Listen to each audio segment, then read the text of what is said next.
In case you're not familiar, a little bit about Locumstory. It's an educational website that gives you information about locums, kind of what it is, how you can use it as a bridge into your career, either doing it full-time, part-time, as we'll hear from some of our really awesome speakers. So definitely check the website out. It's got great blog posts and several videos and just lots of information to help you if you're thinking about doing it or adding it to your career in some capacity. I'm going to introduce our first speaker, Dr. McCroskey. She's done some incredible work out in Hawaii and had a really incredible experience. Dr. McCroskey, if you want to tell us a little bit about yourself.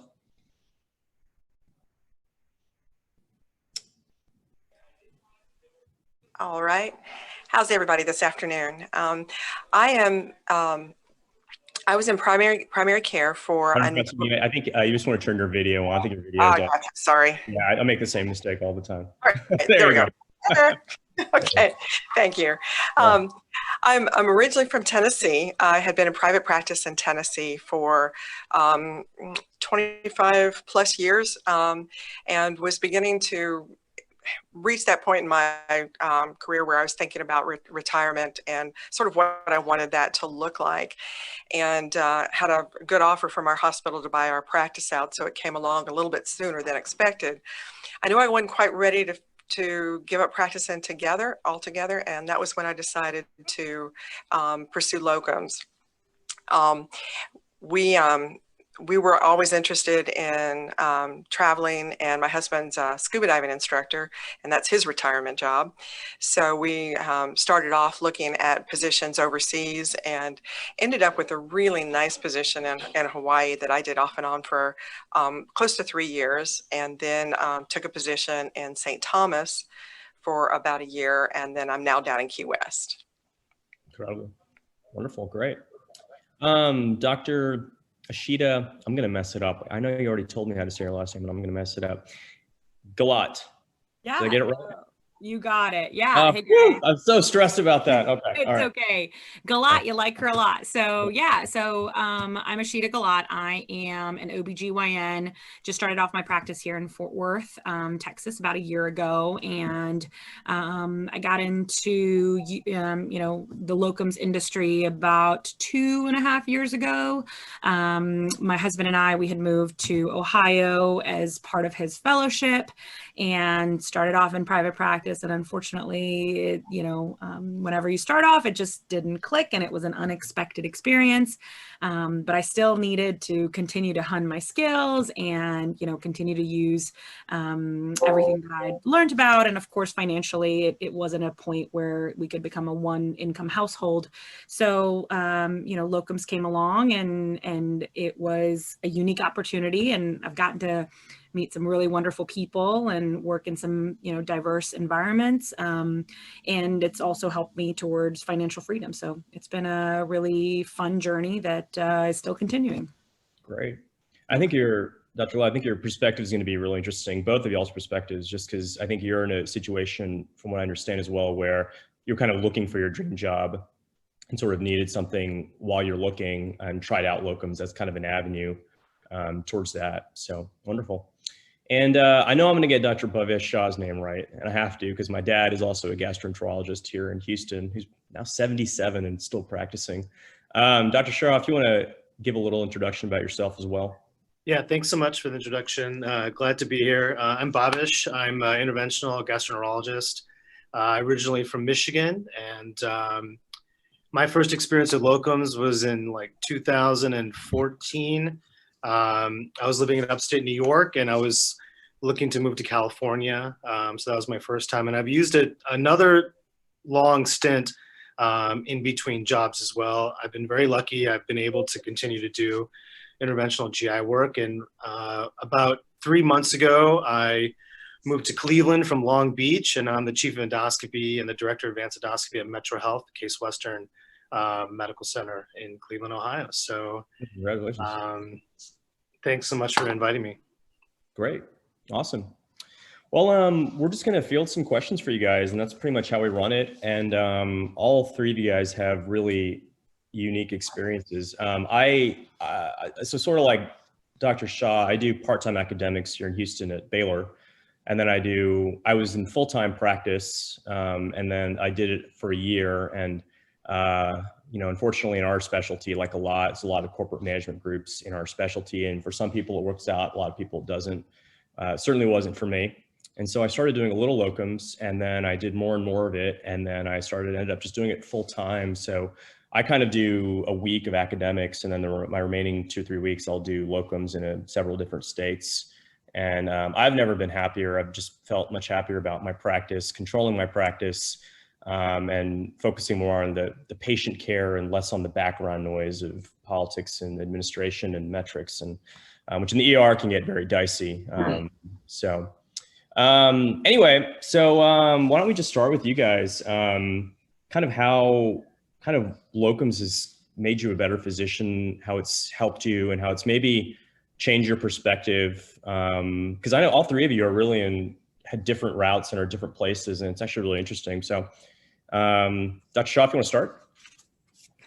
Sure. Well, I finished my interventional fellowship in 2010, and I was on faculty at Tufts for 3 years. So I certainly didn't really know much about locums at all.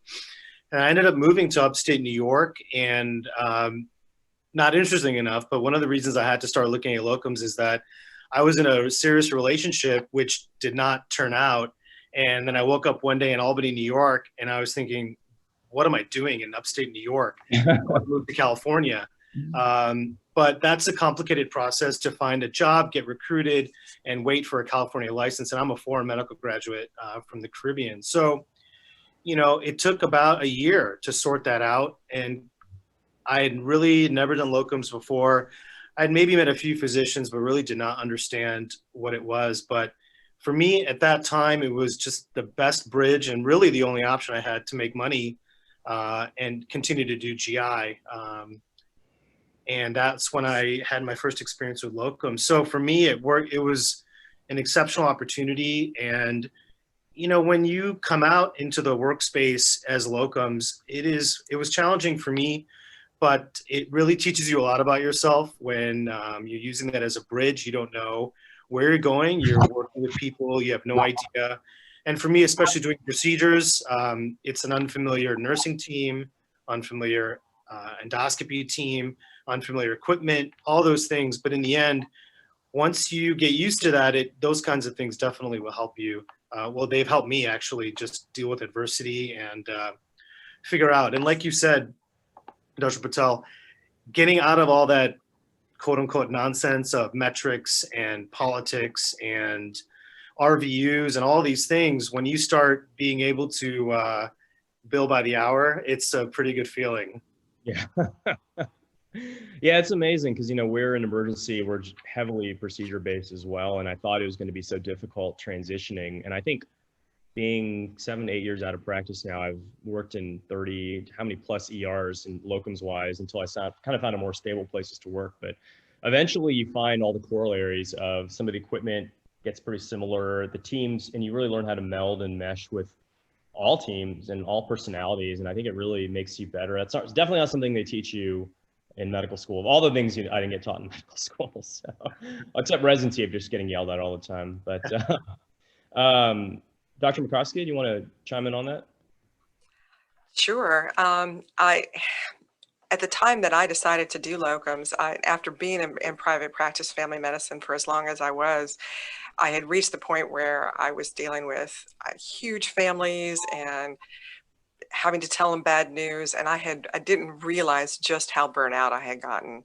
I periodically did mission work as kind of a way to revive myself during my career, but there was just something missing. I just really wanted to practice medicine, and so that's what locums offered me, was just an opportunity to get back to doing medicine. I agree with you all, getting away from some of the politics and the meetings was wonderful. I came from it from a little bit of different perspective. I was very confident in my skills as a family physician, and we're pretty adaptable anyways.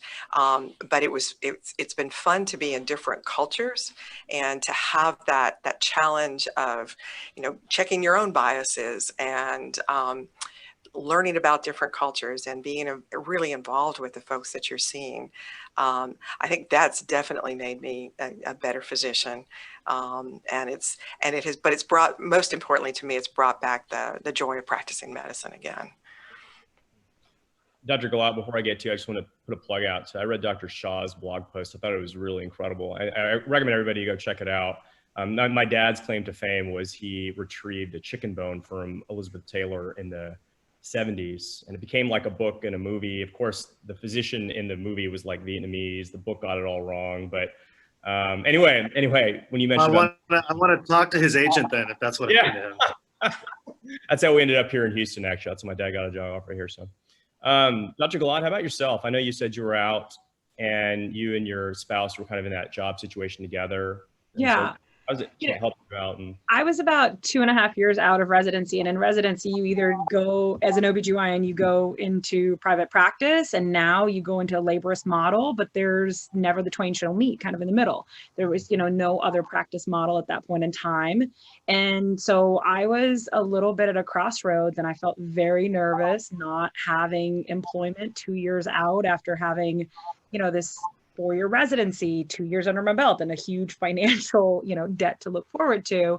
So Locums was a way to sort of get back to just true medicine. And also, OBGYN faces a big deficit in terms of just physician bodies and providing appropriate care into underdeveloped communities. So it allowed me to, as everybody else is kind of echoing, work in environments where it's you and you get to learn what you are willing to go to lengths for your patient and what you may not be comfortable with. I think it's made me a better physician because it makes me realize my boundaries, and also being able to use the resources, in residency, or if you're in a big metropolitan area, you get very used to specialists and sort of, having a community of physicians taking care of a patient. But in rural areas, those patients are depending on you, as sort of their ultimate resource. And so without having those subspecialists available, it really challenges you to further yourself and explore other parts of medicine that you may not have specifically trained for. So I really enjoyed that part. That was something that I think has been really wonderful. And then the fact that, again, you're giving back to the community. These women are having to travel miles, between cities because labor and deliveries are closed, or they don't have gynecology services, and they're having to make do. So that was really rewarding when people would be like, whoa, you're here for a while and you're going to be taking care of me, so you're not going to leave? And I was like, yeah, we're going to be here. We're going to go through this journey. It was really rewarding. So that's been my most favorite part. And it's made me recognize that, the day-to-day brunt is great and we love being physicians, but having that one-on-one with a patient and truly feeling we're putting our expertise to use has been quite rewarding. Yeah, that's great. It's funny, I never thought about y'all like specialist angles from the ER side, because with the ER side, I'm the same way. I'm out in the middle of nowhere with nobody, and we build really great relations with our GIs, our OBs. We love our PCPs to death, because I think a lot of my residents don't understand, out in the community for ER doctors, there's really a revolving door of ER PCP. They send them to us, we assess what a blank, we send them back, and there has to be that continuity and follow-up. So Dr. Shah, what was your schedule like when you were doing locums? So I've had a couple different types of locums assignments, and I'll tell you that the schedule, when it comes to how long your assignment is, or if you want weekends on or off, I think that's always negotiable, in my opinion. And that's definitely not true in quote unquote your standard job. My schedule when I first started was 2 weeks on, 2 weeks off. And it was pretty amazing to have that flexibility. And we haven't talked about finances yet, but, and there's different ways to calculate, obviously, how lucrative or not locums can be compared to private practice or academics. But I was making the same amount of money in 2 weeks as I was in a month before. Of course, the form of the money comes a little bit differently. It's not taxed, but, and And then I've also had other assignments where I was 1 week on, 1 week off. And then I've also done 21 days with 10 days off in between. Yeah. So that's how I would arrange the assignments. A lot of times it depends for GI. If there's another locums there, you're kind of mirroring each other, or are you just covering for a private group who just wants you for weekdays and weekends. I'll tell you that some of my favorite locums assignments have been only inpatient. So I don't deal with any outpatients. I don't do clinic. I don't answer phone calls. I don't answer phone calls for prep. It is just straight inpatient consults. And those are actually my favorite. And like you said, Dr. Patel, you get to know your hospitalists, you get to know your primaries, and I do think that there's a great appreciation for that. But for me, that works out great. And once you're done with your assignment, then you really don't have to worry about anybody calling you on your weeks off. There's definitely a beauty for that in GI. Yeah, ER is nice. I think I tell people when you're at an assignment and you're not happy about it, you can choose to not go back. And I think for us, that's a great option because, you know, a lot of ER docs, we're under so much scrutiny, and sometimes that works against you in your actual clinical practice between the metrics and the patient satisfaction. And you didn't please cardiology Jim about this. And so you can just say, thank you for the great opportunity, and I wish you all the best. So. Yeah, and then day to day, there's also been a range of what I've been asked to do. I've been able to, in some sites, catch up on their colonoscopy screenings, which is actually a pretty cool service to offer. That's open access colonoscopy. I do like 10, 12 with anesthesia, and then in the afternoon do consults. So that you can actually do all this and make a dent in the community for their healthcare needs, like Dr. Gehlot was saying, all at the same time. So I definitely say if you're considering locums and you're in some sort of niche specialty, you can definitely ask and negotiate for how to structure your schedule. If you love outpatients, you definitely can ask for that. If you don't care for that, then I think you can focus on inpatients as well during your time. Yeah, absolutely. Absolutely. Dr. McCroskey, about you, what was your schedule like during your assignments? I had a couple different schedules. While I was on Maui, I worked primarily for Kaiser, and so my very first contract I had, it was 4 days a week. I was supposed to be working in a primary care clinic, but I kept getting pulled to work in urgent care. And as it turned out, I really enjoyed doing the urgent care work. It was a challenge. It was something I hadn't done much of, and so most of my contracts, I wrote them up so that it was 32 hours a week. And I didn't care what days of the week I worked, which gave me flexibility. So there'd be some stretches where I might, work 6 days and then have 6 days off. But otherwise it was usually, 8 to 12 hour shifts, most of them 8-hour shifts, which is good for me for where I'm at. Where I found the structure of writing my own contract and really pushing for that helpful is because I am winding down. I had a number of contracts where they were technically 6 months assignments, but I would have a month off in the middle. So I would work 3 months, be off a month, work 3 months, be off a month. And that was nice because in Hawaii, it's so difficult getting back and forth to the continental United States. And it's so expensive too, that gave us time to do some traveling in between and for me to get back and check on family. Did you guys, because you did a little, I think, longer assignments than, and I think we've all sort of used in different ways. Did you kind of your house, rent it out, cars, or just leave it there, or? Actually, we had a really interesting circumstance. My daughter decided to move back to Tennessee, and she's a farmer, and she was getting started. And so she actually moved into the house that we own in Tennessee and took care of the house. And so we always had a place to come back to. But she got a free place to live and could take care of the house, and we got to go off and do what we wanted to do. And we left one car in Tennessee, and pretty much on all the places that we've lived, we've ended up actually buying a car there. We've had some wonderful island cars. Yeah. Which is always an experience, but that gave my husband a car, and then I had a rental car, so that he was able to work while we were on assignment too. Wonderful. Great. Yeah. what was your time like? What was your schedule like while you were working? It seems like you and Dr. Shah had something somewhat similar, being a Yeah. specialist in a So hospital. initially, I was still working in my private practice, so I would have weekends or little longer stretches where I would cover for either inpatient, labor and delivery, or sometimes the office. And then subsequently, I moved into somewhat of a longer position. And so I really enjoyed GYN surgery. That was kind of, again, like Dr. McCroskey said, that you can really tailor what you want. You have the flexibility.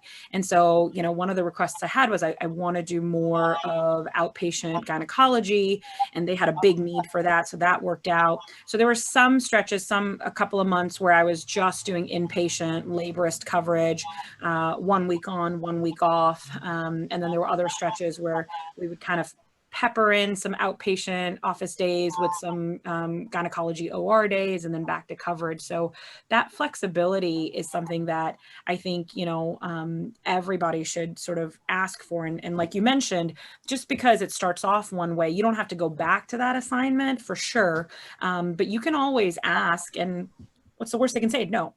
Okay. All right. Well, then you'll move on to the next assignment. But most folks are so welcoming in wanting you there that they are, all the employers and all the places are really willing to work with what you want out of that assignment. Amazing. And I'm sorry, go ahead. I was going to say, and I think too, as you're trying to pick out, you know, deciding what you want to do and trying out different practice models too.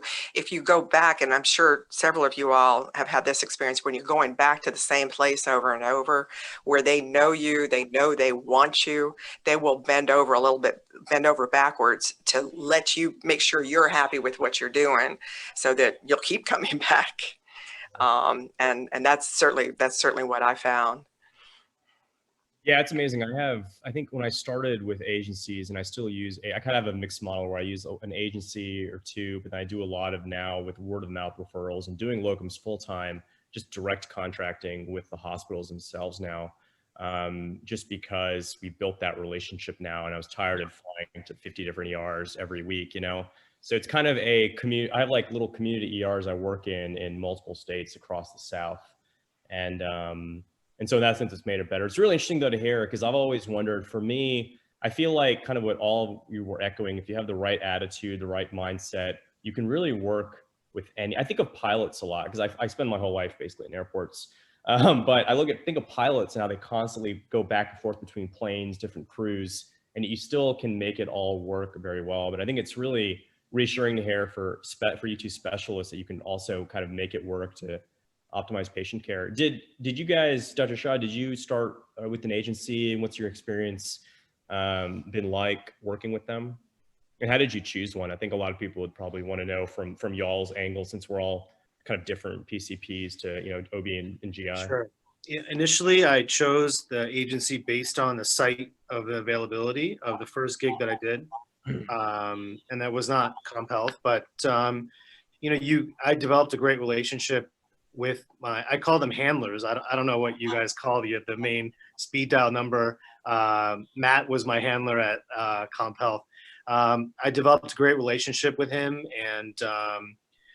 and I think for me, it really depended on where the site was. And then I did a second kind of round of locums, and I insisted that I stay with the same company, which was Comp Health, actually. And I would always be picking their brain about what they had available. And part of it is because and this is not a bad thing, but I was a little, I didn't want to keep re-credentialing, so to speak, especially if you're not going to be doing this for an extended period of time in a long-term assignment. And there's nothing bad or good about that. I just think that for my time frame, I've always had great relationships with my handlers. You develop such a close relationship with them. They know a lot about you. You know a lot about them, why you're doing a certain thing, what your preferences for flights are, rental cars, etc. They get to know everything about you, and they get feedback too. So I think that it's nice for them to be able to close the loop, and I think it's a really cool relationship. Yeah, absolutely. Dr. McCloskey, how about yourself? Um, I started looking at locums assignments probably a good year before I was before I took my first assignment, because I'm a little methodical about the whole planning thing. Um, so I worked with several different agencies, and I think the most important thing to me was, because there's so many different recruiters per agency, is to find one recruiter per agency that you're having to deal with. But I also found that what made the difference to me is whether they actually listened to me. Did they present me with jobs that were what I was looking for? Because so often I had some recruiters that did not. It was kind of like, no, I don't want to practice in Tennessee. This is where I've been for the last 30 years. I want to go elsewhere, and this is where I've got my license already. So these are the places I'd like to look at. And they keep bringing me jobs for Tennessee. So it was like, okay, I'm going to mark that company off the list. It was the recruiter that I ended up with that I've really enjoyed the most. She just really seemed to get what I was looking for, and was incredibly supportive, because, you know, it's a big change to go from, 25 years of private practice to, oh, okay, I'm going to go, fly by the seat of my pants. And she was just very good at hand holding. After I got the first month under my belt, I was fine. But, just to take that big leap to do something that's so very different from what you were doing before. So I think having to me, it was the relationship with the recruiter. And I think that's what Dr. Shah was saying as well. I'll just say that for me, in GI, maybe it's a little bit different. Look, I think there's a lot of demand for locums physicians across the country and around the world, but your assignment can get cut just like that in some instances for a whole host of reasons. So having that discussion with my handler too was very important, because otherwise you really have to plan ahead, and you have to know what if, and you have to have a backup. And that's always something to keep in mind, at least for GI, when hospitals are negotiating with private groups to figure out their contracts and they need just temporary coverage. You don't know when that could end. And having that open line of communication with your handler is important, because you always have to be thinking about, do I need to be worried about the next thing? Yeah, I think it's a great point. I started with one of the bigger companies with CompHealth and Weatherby, and I think finding that one agent who, in my opinion, for me, it was somebody that was experienced. And then I wanted to speak to some of their physicians that they've worked with to hear about their experiences with them, how organized it was. I was kind of like Dr. McCroskey. When I started, I had no clue what I was doing. I was trying to leave one hospital I didn't want to work at anymore. And Dr. Shah was mentioning the whole credentialing process is just a nightmare times a million.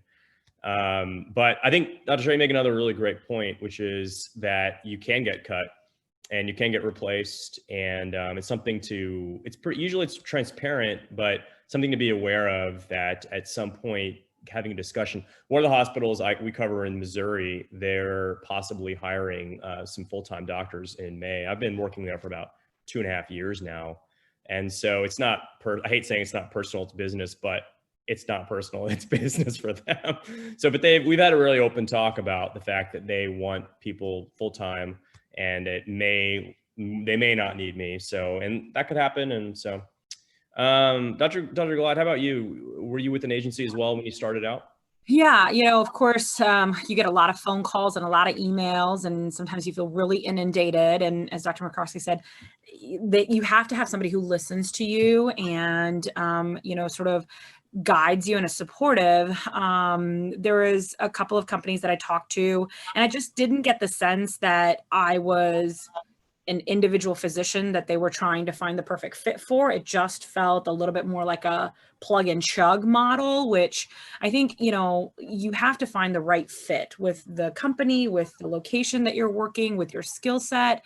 And so when I sort of transitioned finally into one company, Weatherby was the one that I settled with. And my recruiter is somebody that is a very close and dear friend now. And, she was an advocate at every step of the way.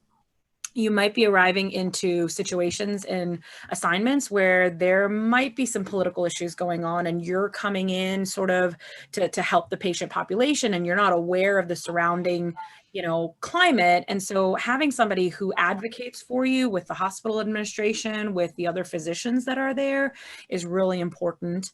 I think the other thing is also that, I felt that for me, having competitive financial packages was quite important. And so maybe, certain parts of the compensation was something that they were willing to push forward for me. So that was one of the other deciding areas, that you don't have to necessarily go with the first company that you feel with. Like you said, it is in some ways business, but if the personality goes really well together, then it just makes that process that much easier. So that was kind of one of the main things that I wanted to make sure that financially we were staying competitive as well. Yeah, I think a lot of people aren't savvy of knowing that the agent's basically there to kind of bridge you to find you the hospital, to assist you with your credentialing, arranging all your travel. It's kind of like a concierge way of doing locums, where all that stuff is sort of done for you, including your assignment. And I don't know for y'all how it works on specialist models, but for us, it's 100% hourly rates. And ER gets very, very dodgy right now about how physicians are compensated. There is the hourly rate with the RVU productivity bonus. There is the zero hourly with a all productivity bonus RVU. And now what the companies, a lot of people are doing now, is they're cutting the hourly base very low and making the residents who are graduating now make up. And they're giving them these numbers, which they may or may not make, I'm not sure, but they're quoting them hourlies, which may or may not ever come to fruition. And so I guess it just, for us, it can lead to very dangerous modalities of practice when you're trying to speed and write poor notes and get people in and out and grab the 4.5s, and it leads to just dodginess. So that was a big, I think, life changer for me. When I got my first paycheck doing locums, it was just through the agency, because I was an independent contractor, and that was just a shocker to me to actually get compensated for what I was told I would actually be compensated. So great. How for lifestyle have y'all now, Dr. Shah? Now you're doing full-time academics now, correct? Yeah, I've been very fortunate since I finished my fellowship. I've been director of advanced endoscopy service line. So my whole thing about locums is that I'm not going to leave the locums market until I can make a forward move in a leadership sense and in a financial sense. Yeah. And that's what I was kind of holding out for. And that's how I ended up being recruited to come. Actually, this is where I did my residency, actually. Oh. So I'm back at my home program, ironically, where I could not get into GI fellowship, but now get to come back as their chief of endoscopy. So it's kind of a cool story. So that's been my situation, getting out of the locums market and then coming back into academics. And it is a huge adjustment. And a lot of things that you say are absolutely true. And it has been, not that long since I finished my fellowship, 10 years, but it is a whole new world. And it is taking me a lot to get used to the way things are now. And I don't know financially what it's different, right? Because I get paid in a W-2, not a 1099 anymore. But I also don't have to have COBRA healthcare insurance. So I think in the end, things will even out. But I do agree with you that that figuring out that balance and being in this, and I don't mean to say this, I'm on day about 96 here since I started. In my heart, I do know that if I gave this a great shot, this is probably my last opportunity to kind of continue to go towards that interventional career that I've always thought I wanted. But I do know that at any moment, if I'm not happy with this, the locums market is there for me. And that's a really good feeling. Yeah. And not to say that I don't want to make this work, but knowing that you have a backup is always a good feeling. Yeah, that's a really good point. I think, and I mentioned this a lot, I always stay in touch with this because I've been at the residency now for about seven something odd years. Well, watching the residents come out every year with COVID, it really changed the landscape where they had contracts rescinded. Again, their hours were cut. A lot of them were married, they had kids, they had mortgages to pay off. And it really just led to a different landscape. And so a lot of them wanted to live in a certain city or have a certain type of lifestyle. And their spouse, I know Dr. Gehlot, you had that situation with your husband, I believe, but their spouse was in one place. A lot of them wanted to stay here in Houston and they just couldn't find it. So they used locums as that bridge. But Dr. Gehlot, are you doing locums anymore? Or are you now full-time? So this past year, since I just started my own solo practice here in Fort Worth, it's been a little bit of a transition. But I think once this year comes to an end, certainly there's opportunities that, you know, are local, like you said, working directly with hospitals or even with an agency again, that I'm going to start re-exploring again. And like Dr. Patel said, it's a great backup, and there's no shame in having a backup. And, you know, just because you like one thing for a couple of months and maybe those things don't work out, it's not a reason to say, well, you know, I have to do this for the rest of my life. You're not stuck in this rut. And Locums allows you that opportunity to sort of dip your toe in, try different practice models, explore the country, see what really works, and then, you know, kind of bring it back, which is what I did. I saw the things that I really loved about private practices and took that and brought it into my day-to-day here for right now. Yeah, I couldn't echo that enough more. I think seeing different models, and for me, and being like a complete ER junkie, I just like being, I mean, we don't have, God, I could only pray we have GI where we're not sending out an ERCP, but we don't. So we have to manage everything up to that point, fight with surgeons, whatever, delivering babies. Thank God most of my places have an OB at least who can assist with deliveries, but I just love the multiple skill sets, multiple patient populations, and serving in that way. So that really, I think once you've done that for a year, for 2 years, for whatever, you can really, I think, transition into anything. And then Dr. McCroskey, you guys were in Hawaii and the Virgin Islands. I think you're doing kind of what I dreamed to do in maybe 10, 20 years. Just see you later. Well, I tell you, the big difference for me is the lifestyle, because again, in private practice and family medicine, I was working 60, 80 hours a week. And, you know, only about half of that felt like it was patient care. So to go from 60 hours a week to 32 hours a week, where I literally was leaving at the end of my shift with my chart work done, with nothing left over for me to do, meant I actually could have a life outside of work. You know, my kids are all grown. My husband's on his retirement career. So when I was off, I could go scuba diving with him. When we were both off, we could go hiking, we could go exploring, we could do whatever we wanted to with that time. And it's just been wonderful. When we were in, our experience in St. Thomas was kind of interesting. I took a locum spot in St. Thomas to help a physician out after Hurricanes Irma and Maria. And about a third of the physicians left St. Thomas at that time. And she was trying to hold her primary care practice together, so she hired locums to come in. About 3 months later, the agency decided they didn't want to be in St. Thomas anymore. And so it was a matter of, and I was only contracted for 4 months. It was kind of did this work out? What I ended up doing is kind of what you're talking about, doing individual contracting. I actually went to work, contracted with both a primary care and a pediatrician who had lost 2 of her practitioners. And so we went ahead and hung on for a year to do that. But again, it was, you know, I could work the number of hours that I wanted to. I said, okay, I'm going to be here on these times, and this is the time I'm going to take off. And okay, the kids are all flying in for Christmas. We're going to enjoy that. Yeah. So we sort of made ourselves available now to multiple hospitals in multiple states. And again, I think Dr. Shah mentioned this. I think of all the things we don't learn going the path of physician is anything with business or negotiating, or like Dr. Bob was saying, you can dictate your own terms. And most of these hospitals, I say this in our specialty, between in emergency medicine, you're training a lot of physicians residencies, and the market from, I don't know, the studies are definitive about how saturated the market might get, but I feel all those physicians are moving into big cities. And so I think in that sense, that really limits kind of options for what you may have to do, what group you may have to join. You may have to work all the nights, take the holidays, make some kind of weird partnership track of, you put in some sweat equity, God knows what. But I think all you were echoing, it's just nice to have that flexibility and that freedom. I always like to ask, because I think it's good to be transparent. Have you all had any kind of bad experiences, things to look out for? I'll have to think about that one. It's a great one to ask a question. I don't know the answer to it.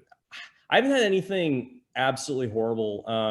Some of the big contract management groups in emergency medicine, they're owned by private equity, have traveling locums. And so I started with them because they pay very well. unfortunately, you're still attached to the management company versus like CompHealth, Weatherby, which are just staffing companies that staff all specialties. But I think I had one or two bad experiences where it was just kind of understaffed. They were paying you. I always tell my residents, if they're paying you a certain amount of money, there's probably a reason why. You're going to work for it. You're not going to be sitting there and hanging out. And whether it leads to unsafe situations, I think it's good to have some kind of exit clause. And I think Dr. Shah was mentioning, I was going to set up, I worked in Vermont, which was one of the most incredible experiences I've ever had. But I was going to work in Maine as well. And then we'd set up the weeks. This is right when I started doing locums. And I blocked off the weeks for like 4 months. And I told other places I wasn't available. And then the last minute, they just cut me. And it was sort of my own stupidity coupled with maybe an agent who didn't really know 100% or just was new in the game. But I should have had those shifts protected. And so I had all those weeks off, as well as a use of a license, which was halfway through completion. So things to think about, but you sort of learn as you go. And I've been doing it now for, oh my gosh, 5, 6, something odd years full time, coupled with part-time academics. And it's just, I've really enjoyed it. And I tell my residents, you know, people complain about traveling, and I tell them, for us, you're going to lose time in emergency medicine no matter what. You're going to lose time sleeping. You're going to lose time switching from night, day, night. But if you dictate what your schedule is, you want to do Sunday to Thursday days. I want Wednesday to Friday only nights. They can take it or leave it, and then you take it or leave it, but you get to control your life a lot better. So what about you, Dr. Shah? Did you have anything, any bad experiences, any red flags, things to look out for? I don't have, well, I mean, when I first had my assignment, when I first entered the locums market, it was a little stressful for me, and I was doing an ERCP, and the equipment was just completely unfamiliar to me. And I think one of the techs or somebody did complain about my attitude during the procedure. And that kind of followed me around a little bit, to be very honest. And after that, I did learn to even though you want to make the team work, etc. But in the end, it is your license on the line, when even though you're not familiar with it and the team tells you one thing, etc. You do have to watch kind of what you're saying. You're new, the spotlight is on you. So obviously people can give feedback that can travel very quickly when you're the only GI doc in town. Secondly, I do think for us, and all of you guys too, if you have a locums that's mirroring you, he or she may make some decisions that you do not agree with. You have to manage that very politically, I would say, because that can also follow you around. Next time that person comes back, or the next time you come back, or that patient says something, I think that's something very important to keep in mind. How do you, just curious, adding on to that, how do you, I never thought about it. That's a really great point, because I think for us, I work in the ER and we get bounce backs of patients seen by other locums, some of whom may or may not be EM trained. But you know, I think in that situation for me, if it's something really egregious, I will kind of bump it up to leadership and sort of make sure they're aware so it gets addressed, but stay out of the political side of it with the colleague. I don't think it's, for the ER at least, it's kind of not my job to call my buddy and be like, you know, hey, Dr. Shah, what were you thinking? Why'd you send that guy with freaking closest to his home? But how would you guys do it as specialists? Yeah, I mean, sorry. Oh yeah, Dr. Shah and then Dr. Gehlot. Yeah. I certainly have never had anything that needs to be reported happen. I think it's more of a matter of style. Yeah. And what I ended up doing is just befriending this person, and now I use him as one of my references, just so we understand each other, we understand our limitations, etc. And I think keeping that open communication is important. That person is a colleague, even though they may not be working next to you every day. Yeah. And Dr. Gehlot, I'm sorry. Yeah, no, Dr. Patel, I think I have to echo you on this one. Maybe a little bit different from Dr. Shah, that, you know, in obstetrics, we're doing a lot of sort of co-management of 2 patients. And so there were certainly instances where working with some other team members that level of comfort maybe, or the management decisions were different. And I agree with you. Yes, that, you know, we're colleagues, but certainly it's different from a group practice where you can approach that person, they're kind of constant and you can sort of have feedback. So approaching the hospital administration or even, you know, sort of the medical director of that group, or even your recruiter, is a great way to sort of diffuse some of that tension and make sure that you're all on the same practice philosophy. One of the, you know, just kind of what Dr. Shah said about teams is that you can, yes, things can carry around with you if you have a poor experience, but you also have the ability to make a difference and highlight when teams are not functioning appropriately and bring feedback to those communities of saying, why don't we try something differently? So I think, you know, having experience in multiple different settings, sometimes we don't realize that we're doing things in a rut and in, you know, not maybe evidence-based medicine. So bringing that to light, I think some of the assignments felt not necessarily open, but when they recognized that that was the new change, I think they appreciated that. So that was something that I wasn't comfortable kind of bringing in, but it turned out for the positive. Yeah, absolutely. Dr. McCroskey, how about yourself? Have you had any advice, anything bad? I think it's a little bit different in primary care. And when I was working in a big setting, like in urgent care, where you've got a lot of practitioners that are rotating through, it's going to be more like what you experience in the ER. But when you're working for what I had to sort of walk the line on was, I was working for an individual physician in their office when they weren't there. Mm-hmm. And their style of practice, and I didn't know this until I got there, was very, very different from mine. And there are certain aspects of their practice that I just was not comfortable with. And so I made it real clear to the physician, okay, you prescribe medicine this way. That's not a way, and which may be a legitimate way to do it, but that is not the way that I'm comfortable practicing. I am going to stick with the way I'm comfortable practicing, and your patients are going to have to accept that. And if that's okay with you, we're great. But you know, again, having the experience that I have, I'm pretty confident in the way that I handle people and handle more touchy situations such as pain medicines and medical marijuana and some of those things. So just because you practice this way doesn't mean that I have to, if it's not something that I'm comfortable with doing. And just making sure those. I can't agree with that more. I mean, I think one of the biggest reasons I think about when I travel, I work a lot, probably 50% of my practice is in New Mexico. And it's the same, it's a massive epidemics, obviously of narcotics.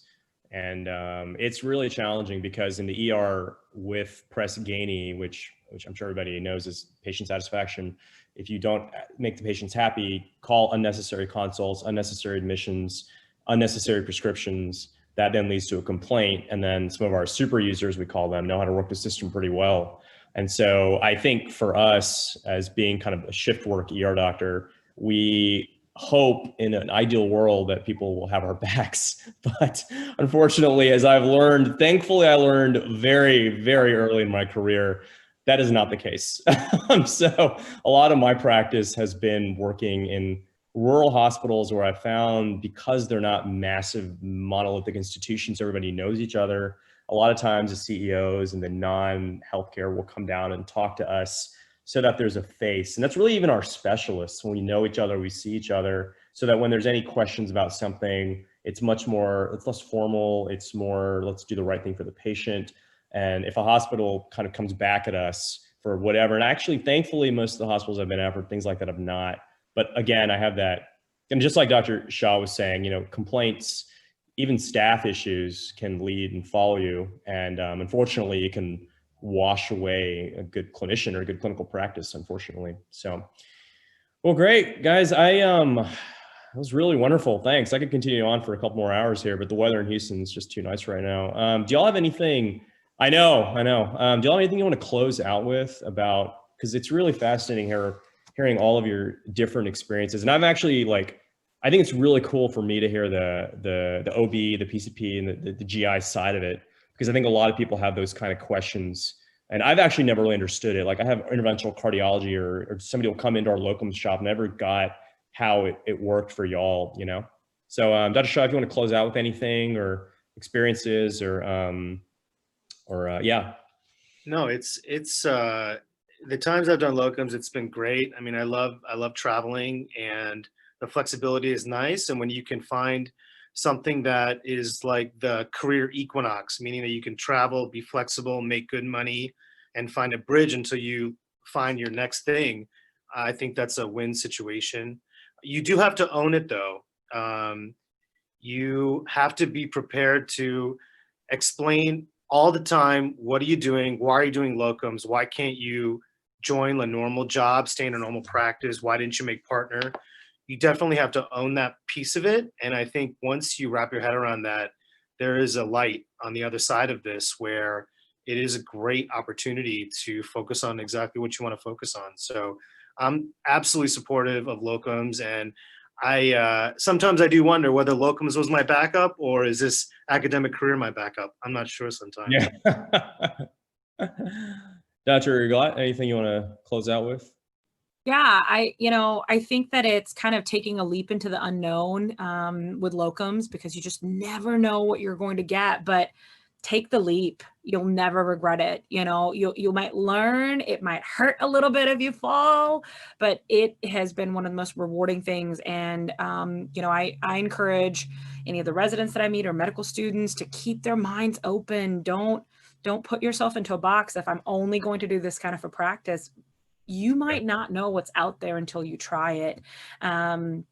It's really led me to some rewarding opportunities and relationships. And, I think that give it a shot. What do you have to lose? It could be your backup or it could be your first stop, so. You could be like me, lives in airports and travels all the time.